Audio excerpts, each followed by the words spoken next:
spend some time with myself, basically thinking about some of the things that I'm scared of doing. Because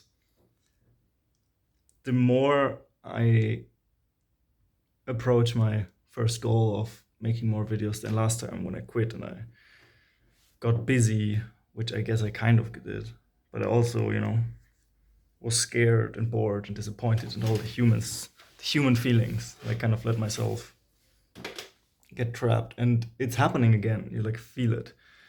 Um, One of the things that hugely impacts me is this feeling of you basically want to avoid discomfort, and there's some things that you fear. And I talked yesterday a little bit about cringe, where cringe basically just being your brain trying to warn you that you're not fitting in, right? And that's dangerous because you're going to be uh, ostracized from the group, and so you're going to die in a cave. And there seems to be huge value in, on purpose, doing the things that I'm most scared of. So try to think of some things that I would be very uncomfortable showing in front of a camera that isn't like scandalous. And my list is so far really weird, and it's really interesting to me. Things like what music I listen to. I don't know if you have had this moment, but some person is like, "Oh, what music do you like to listen to?" And if you're, as insecure as I am, then you go like, "Is this weird that I'm listening to this music? Like, should I feel bad for the things that I enjoy?"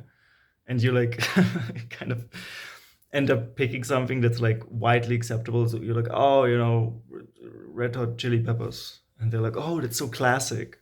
But you like this one pop song, and you like a Taylor Swift song, and it's like, for some reason, right? And you go like, "Oh no, I will die."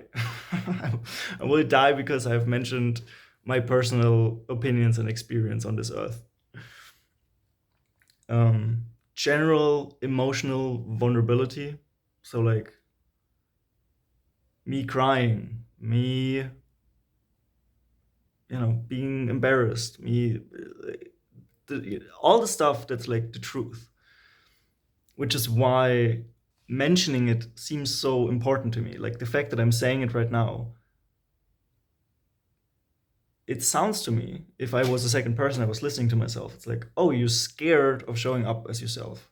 You're scared of authenticity. And authenticity, there's this great definition that I stole, which is it's just how would you behave if you wouldn't be scared of getting punished, right, by other people. Like in your brain, the punishment is the little like the little like silence of people not answering when you answer what you actually like. And it comes all back down to the same thing every time, which is you aren't aware enough of your values. You aren't able to say these things out loud, objectively look at them, and then use your opinion to evaluate whether it's a good thing or a bad thing. Instead of you trying to estimate other people's opinions. But per definition, you can literally never please everybody. And I think the trap you end up falling into, if you know, have these feelings and you're trying to pursue something where other people can, recognize you, is you try to avoid the pain of being rejected for who you are. So you try to avoid it. And so now I say, oh, I like song XYZ, right? I like Red Hot Chili Peppers, which they're fine. Like, that's not the point. It's just, let's say it's not what I personally love, and I love some cringy Taylor Swift song. Then I do a bunch of things. First of all, I associate with that. And in a career that's based on pairing, right? That's based on you being associated with things. Like if you think about your favorite creators or whatever, you always go like, oh, that guy, and then you think about something else, something they repeatedly do, a catchphrase, how they look, what they do, right? Oh, it's the gaming guy, right? You think about PewDiePie and you think about like the Spyro logo and his dogs and his wife and whatever. And so if I don't fix this now, I will long term shoot myself so hard in the foot because I will then build an image that's a lie. Like you then will be associated with things that you don't even feel, and you're still gonna be hated for it. So then you like Red Hot Chili Peppers, and then the haters from Red Hot Chili Peppers gonna be like, "Oh, you suck for liking that," and the ones who really love it are like, "Oh my god, I also love Red Hot Chili Peppers," and you're like, "I just kind of said that because I was scared people are gonna, like me for who I am," and so I'm kind of I want to make it a priority the next, I don't know how long, to like specifically do those things that I kind of want to do, that are the truth, or that I'm genuinely interested in, that I'm scared of. Because if I say, oh, I would really, I value people having the maturity of showing their emotions fully.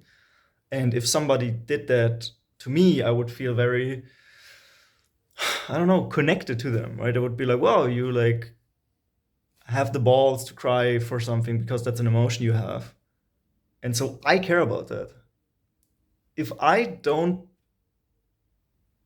do the things that I actually think are a good idea, that I would like to see, that I would like to be done, even though I'm scared of being rejected for it, I will basically build an image, build a career over the next, whatever, 10 years that is built on this really shitty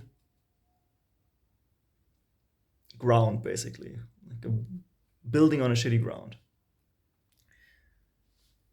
And I'm kind of just sending this message for me to the future. Like, you will do some stuff that's gonna suck for you emotionally. Because, as per nature, the things that you are most scared to do, it's not gonna be super fun. But I think me trying to separate myself from future me and just laying it out there, being like, hey, if you would really like to get into acting and you think it's a cool thing,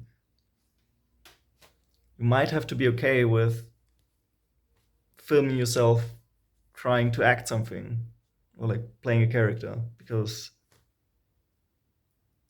if you don't start doing the things that you care about, then you will get hate either way. That's the point.